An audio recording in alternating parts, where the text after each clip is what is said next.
Hello students, video lecture की series की इस क्लास में हम बात करेंगे नॉर्टन्स थ्योरम के बारे में। पिछली क्लास में हमने बात की थी थेवेनिन थ्योरम के बारे में। अब थेवेनिन थ्योरम और नॉर्टन थ्योरम में कोई बहुत ज़्यादा डिफरेंस नहीं है। हम यहाँ देखेंगे इसका स्टेटमेंट क्या है। स्टेटमेंट कोई जाल है, विद्युत जाल है, वो ऊर्जा स्रोतों, जनित्रों और प्रतिबाधाओं से मिलकर बना हुआ है। तो उसी ऊर्जा स्रोतों और प्रतिबाधाओं से मिले हुए जाल को हम एक तुल्य परिपथ से रिप्लेस करेंगे। जब हमने थेवेनिन प्रमेय में भी उसको तुल्य परिपथ से रिप्लेस किया था, वहाँ हमने क्या कहा था कि जो रिप्लेस किया था उसमें तुल्य वोल्टता स्रोत ई इक्वलेंट और तुल्य प्रतिबाधा जेड इक्वलेंट सीरीज में थे। यहाँ जो रिप्लेस करेंगे उसमें एक तुल्य धारा स्रोत होगा आई इक्वलेंट और तुल्य प्रतिबाधा स्रोत जेड इक्वलेंट होगा, और वो दोनों आपस में क्या होंगे, पैरेलल में। इट मीन्स जैसे फॉर एग्जांपल ये कोई नेटवर्क है एन जाल, इसके ये दो टर्मिनल हैं, एक टर्मिनल ए है, ये बी है, और इनके बीच में लगा हुआ है लोड प्रतिबाधा जेड है। तो नॉर्टन्स थ्योरम यही करे कि इसको हम एक तुल्य परिपथ से रिप्लेस करेंगे जिसमें एक तुल्य धारा स्रोत आई इक्वलेंट और एक तुल्य प्रतिबाधा जेड इक्वलेंट पैरेलल में लगे हुए हों। ए, ये बी, और इनके बीच में क्या लगा हुआ है, लोड प्रतिबाधा जेड। ठीक है। अब इसमें फ्लो होने वाली जो करंट है उसको कुछ जैसे सपोज में कंसिडर कर लूँ आई एल। तो यहाँ ये जो आई इक्वलेंट और जेड इक्वलेंट का मान कैलकुलेट करेंगे। आई इक्वलेंट जो है, जिन टर्मिनलों के मध्य आपको ज्ञात करना है उन टर्मिनलों को आप रखोगे शॉर्ट सर्किट, लघुपतित। इक्वलेंट कैलकुलेट करने के लिए हमने उनको क्या रखा था, ओपन सर्किट, खुले परिपथ। तो उन्हीं टर्मिनलों को लघुपतित करके मापित धारा के तुल्य तो हो जाएगा आई इक्वलेंट।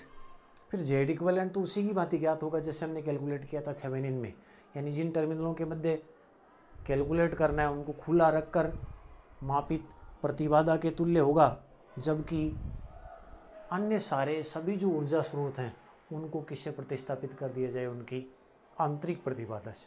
तो स्टेटमेंट ये हो गया कि ऊर्जा जनित्रों और प्रतिबाधाओं से युक्त किसी द्विटर्मिनल जाल को एक तुल्य परिपथ से प्रतिस्थापित किया जा सकता है जिसमें एक धारा स्रोत आई इक्वलेंट और एक तुल्य प्रतिबाधा जेड इक्वलेंट समानांतर क्रम में जुड़े हों।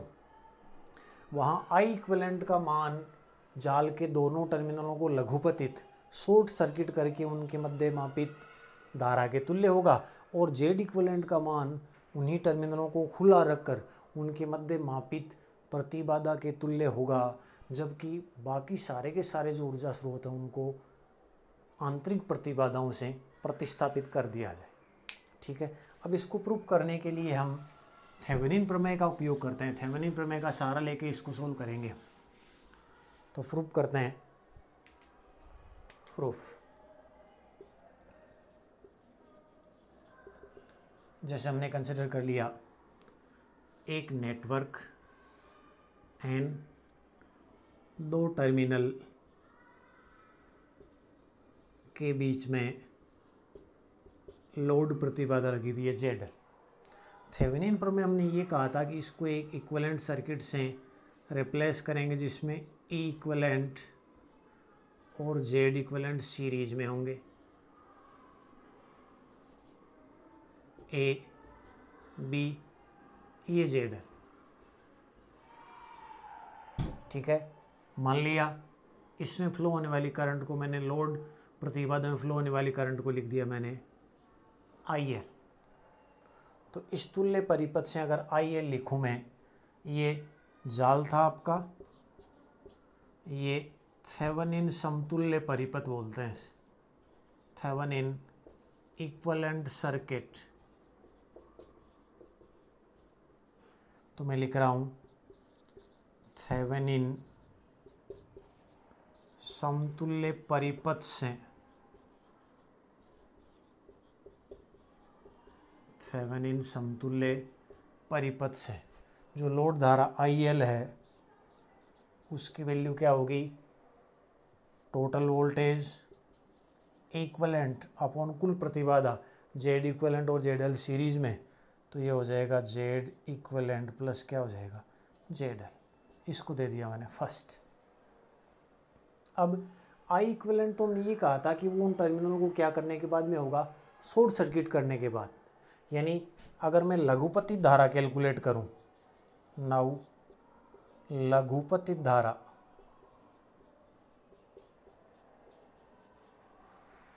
आई शॉर्ट सर्किट, तो वो किसके इक्विवेलेंट होगी, इन टर्मिनलों को मैं शॉर्ट सर्किट करूंगा। अगर ये शॉर्ट सर्किट हो जाएगा, इसका मतलब अब जो इसमें करंट आएगी आई, वो किसके इक्वल होगी, ई इक्विवेलेंट और जेड इक्विवेलेंट के रेशियो की इक्वल ही होगी। ठीक है, इसको जो लोड प्रतिबाधा आपने ली है उसको क्या करोगे, शॉर्ट सर्किट। इसका मतलब आई शॉर्ट सर्किट जो है एस सी लिख दूँ उसको, वो क्या हो जाएगा ई इक्वलेंट अपॉन क्या हो जाएगा जेड इक्वलेंट, क्योंकि इसको तो हमने क्या कर दिया शॉर्ट सर्किट। और वही जो लघुपतित धारा है उसको हमने क्या कहा था आई इक्वलेंट, तो वो किसके इक्वल आ जाएगा आई इक्वलेंट के इक्वल। इसको मैंने दे दिया इक्वेशन सेकेंड। ठीक है, नॉर्टन थ्योरम ये कह रही है कि इसको हम रिप्लेस करेंगे एक तुल्य परिपथ से जिसमें आई इक्वलेंट और जेड इक्वलेंट पैरेलल में हो, ए बी इनके बीच में लगी हो लोड प्रतिबाधा जेड। ठीक है, अब यहाँ हमने करंट आई एल माना था, यहाँ मैं मान लेता हूँ करंट आई एल डैश। ठीक है, दोनों को अलग अलग करने के लिए एक वाई एल मान लिया, एक वाई एल डैश। ये है नॉर्टन समतुल्य परिपथ, नॉर्टन समतुल्य परिपथ। अब अगर हम ये प्रूव कर दें कि आई एल और आई एल डैश बराबर हो जाएंगे, इसका मतलब थेवेनिन समतुल्य परिपथ और नॉर्टन समतुल्य परिपथ इक्विवेलेंट हो जाएंगे। और थेवेनिन वाला किसके इक्विवेलेंट था, नेटवर्क के इक्वल। इसका मतलब जो नॉर्टन है वो भी किसके इक्विवेलेंट हो जाएगा, उसी नेटवर्क को हम किससे रिप्लेस कर देंगे, नॉर्टन समतुल्य परिपथ से। और यही नॉर्टन थ्योरम है अपनी। इस प्रकार से ये थ्योरम है वो क्या हो जाएगी, प्रूफ हो जाएगी। तो हम कैलकुलेट करें आई एल डैश, कैलकुलेट करें नॉर्टन समतुल्य परिपथ से धारा आई एल डैश। देखो टोटल करंट आई इक्विवेलेंट जा रही है, आई इक्विवेलेंट जो जा रही है उसमें से कुछ पार्ट जेड इक्विवेलेंट में से जाएगा, बचा हुआ पार्ट इधर जाएगा। तो जो जेड एल में से फ्लो हो रही है वो क्या है, आई एल डैश। इसका मतलब आई एल डैश जो है वो जेड इक्विवेलेंट में से है, ये पैरेलल है, तो ये क्या हो जाएगा Z equivalent upon Z equivalent plus Z L, और क्या हो जाएगा आई इक्विवेलेंट। यानी टोटल करंट जो आ रही है यहाँ उसका पार्टीशन हो रहा है। इसमें फ्लो होने वाली करंट आई एल डैश है, ये दोनों पैरेलल में है, तो कैसे डिवाइड होगी वो, इसकी इम्पेडेंस अपॉन टोटल। टोटल क्या होगा Z equivalent plus Z L. तो I L dash is equal to Z equivalent upon Z equivalent plus Z L. I equivalent की वैल्यू पुट कर दूं मैं इक्वेशन सेकेंड से, यूजिंग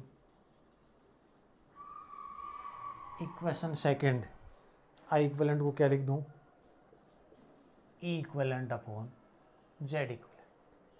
तो ये जो इक्वेशन है वो मॉडिफाई होगी और वो कन्वर्ट हो जाएगी। देखो जेड इक्विवेलेंट तो कैंसिल हो जाएगा, I L dash is equal to E equivalent upon Z equivalent plus Z L. इसको भी दे दूँ equation third. I L dash की वैल्यू आ गई, इक्वेशन फर्स्ट में है आई एल की वैल्यू, तो equation first and equation third implies क्या होगा, I L is equal to I L dash.